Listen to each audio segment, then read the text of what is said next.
حضرت بابا فریدالدین مسعود گنج شکر بابا صاحب رحمتullah علیہ فرماتے ہیں کہ ایک نیک نوجوان تھا، دن کو روزہ رکھتا، رات کو نماز پڑھتا، پر اللہ سے ڈرتا پھر بھی بہت ہی زیادہ تھا، بڑا ہی ڈرتا تھا۔ موت کا وقت آیا تو ماں ہی تھی بس اس کی، تو ماں سے کہنے لگا اماں میری ماں ہے، میرے ساتھ 3 وعدے تو کر۔ اس نے کہا پتر تو بتا، آخری ہجکی لے رہا ہے اور اس غریبنی ماں سے تو وعدہ لے رہا ہے، بتا کیا وعدہ۔ عرض کرنے لگا اماں جب میں مر جاؤں نا تو میرے گلے میں رسی ڈال کے تو مجھے گھمانا گھر کے صحن میں، اور لوگوں کو کہنا جو رب کی نافرمانی کرے اس کا یہی حال ہوتا ہے۔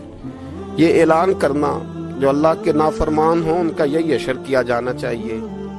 اور اماں پھر دوسرا وعدہ کر، میرا رات کو جنازہ اٹھایا جائے، میں نہیں چاہتا کہ کسی کے منہ سے یہ لفظ نکل جائیں کہ وہ دیکھو اللہ کا نافرمان جا رہا ہے، رات کو میرا جنازہ اٹھانا۔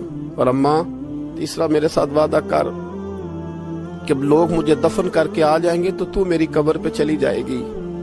عمل میرے پاس کوئی نہیں، پر مجھے لگتا ہے ماں کے قدموں کی برکت سے عرش کا مالک بھی رحم فرمائے گا، اماں تو وعدہ کر۔ بابا صاحب رحمتullah علیہ فرمانے لگے کہ ماں بوڑھی ماں نے وعدہ کر لیا، کہا بیٹے ٹھیک ہے اگر تیری یہی ضد ہے تو میں تیار ہوں۔ پھر اس نے کلمہ شہادت پڑھا، اس نوجوان کی روح پرواز کر گئی۔ بوڑھی ماں نے رسی منگائی تو وَلِمَنْ خَافَ مَقَامَ رَبِّهِ جنتان، جو ڈر جائے، اس نے تو کہا تھا نا کہ رسی ڈال کے گھمانا اور کہنا یہ اللہ کا نافرمان ہے، اس کا یہی اشر ہونا چاہیے تھا۔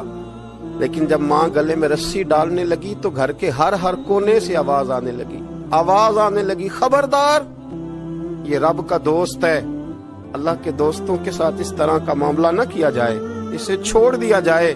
اور کہا تمہیں کچھ بھی اور کرنے کی ضرورت نہیں ہے، یہ تو رب کا دوست ہے اور رب کی بارگاہ میں حاضر ہو گیا۔ کوئی بندہ کہے گا کہ یہ تو ایک بابا فرید کا سنایا ہوا واقعہ ہے، سنیے بخاری میں حدیث ہے، نبی پاک صلی اللہ علیہ وسلم نے فرمایا، حضرت ابو ہریرہ رضی اللہ تعالیٰ عنہ راوی ہیں، حضور فرماتے ہیں ایک شخص مرنے لگا تو اپنے بچوں سے کہنے لگا کہ میں جب مر جاؤں تو مجھے جلا دینا اور پھر میرے جلے ہوئے وجود کو پیس دینا، پھر مجھے ہوا میں اڑا دینا۔ پتر مجھے اڑا دینا، مجھے بڑا ڈر لگتا ہے، اگر رب نے مجھ سے حساب پوچھا تو میں قابل نہیں ہوں، اڑا دینا مجھے ہواؤں میں، اگر اس نے مجھ سے حساب لیا تو بڑا سخت حساب لے گا۔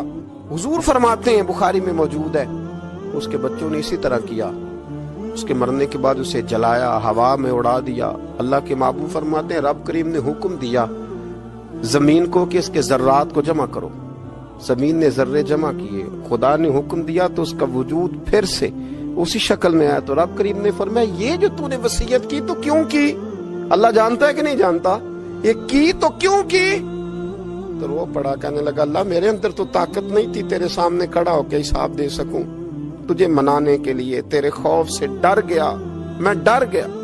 اگرچہ ہمارے بزرگوں نے لکھا ہے کہ آج یہ وصیت کرنا اس رنگ میں، یہ طرز اختیار کرنا درست نہیں، لیکن آپ غور فرمائیے کہ نبی پاک علیہ السلام فرماتے ہیں جب اس نے کہا نا اللہ تجھ سے ڈر کے یہ کیا، تو رب کریم نے فرمایا جا پھر میں نے تیری مغفرت کر دی، کیونکہ اللہ کو پتا تھا یہ دل سے بات کر رہا۔